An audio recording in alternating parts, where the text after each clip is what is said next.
दोस्तों, बुद्ध कहते हैं आप तब तक उस मार्ग पर नहीं चल सकते जब तक आप खुद वह मार्ग नहीं बन जाते।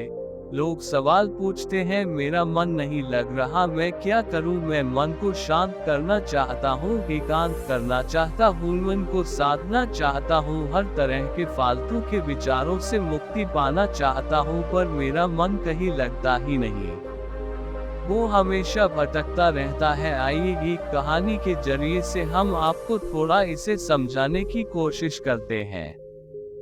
एक गुरु अपने शिष्यों को ध्यान साधना सिखा रहे, तभी एक शिष्य बोला, हे गुरुवर, मैं कुछ समझ नहीं पा रहा, क्या मैं आपसे कुछ पूछ सकता हूँ? गुरु जी ने कहा, बिल्कुल पूछ सकते हो। शिष्य ने कहा, जैसे मैं पानी पीता हूँ तो मेरी प्यास बुझ जाती है, या कोई भी पानी पीता है तो उसकी प्यास बुझ जाती है, तो ये ध्यान के संबंध में ऐसा क्यों नहीं होता? जब हम आपके कहे अनुसार एक जैसा ध्यान करते हैं तो हम में से कोई पहले तो कोई बाद में तो कोई कभी भी ध्यान की स्थिति को प्राप्त कर ही नहीं पाता। ऐसा क्यों होता है? जैसे पानी से सबकी प्यास बुझ जाती है, वैसे ही ध्यान से सबके ज्ञान चक्षु खुल जाने चाहिए, पर ऐसा नहीं होता है। गुरुजी ने कहा, कल किसी ने भोजन पर हमें आमंत्रित किया है, कल तुम मेरे साथ चलना, मैं तुम्हारे प्रश्नों के उत्तर वही दूंगा।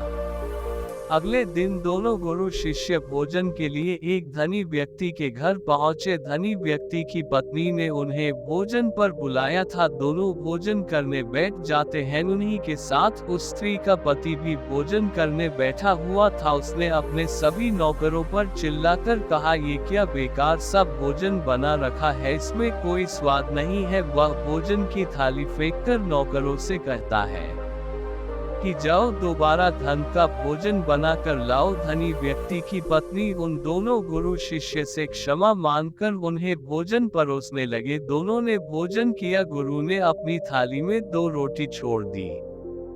गुरु ने उस स्त्री से कहा कि बेटी, क्या तुम मुझे ये 2 रोटी बांध कर दे सकती हो? स्त्री ने उन रोटियों को बांध कर दे दिया। उसके बाद दोनों वहां से निकल गए। रास्ते में गुरु जी ने शिष्य से पूछा कि तुम्हें भोजन कैसा लगा? शिष्य ने कहा, भोजन तो अति स्वादिष्ट था, मुझे पसंद आया, मुझे भोजन करके बहुत अच्छा लगा।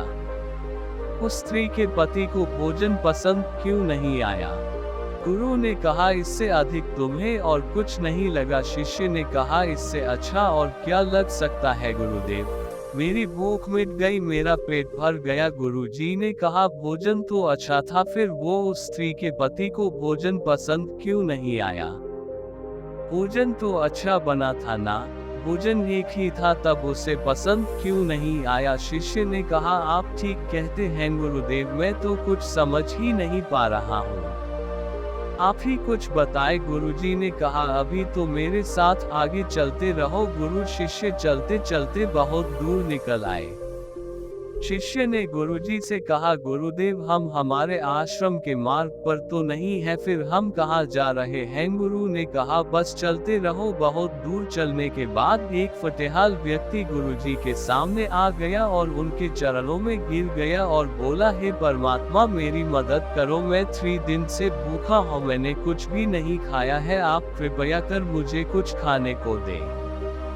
गुरुजी ने उस व्यक्ति को एक पेड़ के नीचे बिठाया और उन 2 रोटियों को निकाल कर दिया जो उस महिला ने उन्हें बांध के दी थी। रोटियों को देखते ही उस गरीब व्यक्ति की आंखों में चमक आ गया।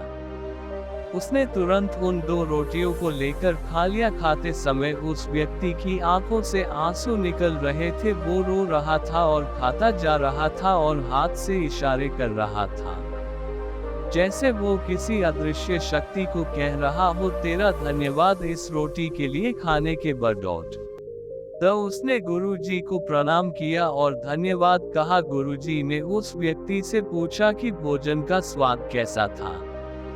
उसने कहा, स्वाद तो था ही नहीं, केवल जीवन था, परमात्मा और ईश्वर था। ये रोटियां नहीं थी, ये तो साक्षात जीवन था। ये कहकर वह व्यक्ति वहां से चला गया। गुरु ने शिष्य से कहा, देखो भोजन वही था, लेकिन एक व्यक्ति को उसमें स्वाद नहीं आता, तुम्हें उसमें स्वाद आया, तुम्हें भोजन पसंद आता है, लेकिन वही एक व्यक्ति को इस भोजन में स्वाद नहीं आता, बल्कि वह इसमें ईश्वर परमेश्वर और जीवन को देख लेता है। दोस्तों, अगर वीडियो पसंद आए तो चैनल को लाइक सब्सक्राइब कर लीजिए और कमेंट में महात्मा बुद्ध की जय अवश्य लिखें। आपको धन्यवाद।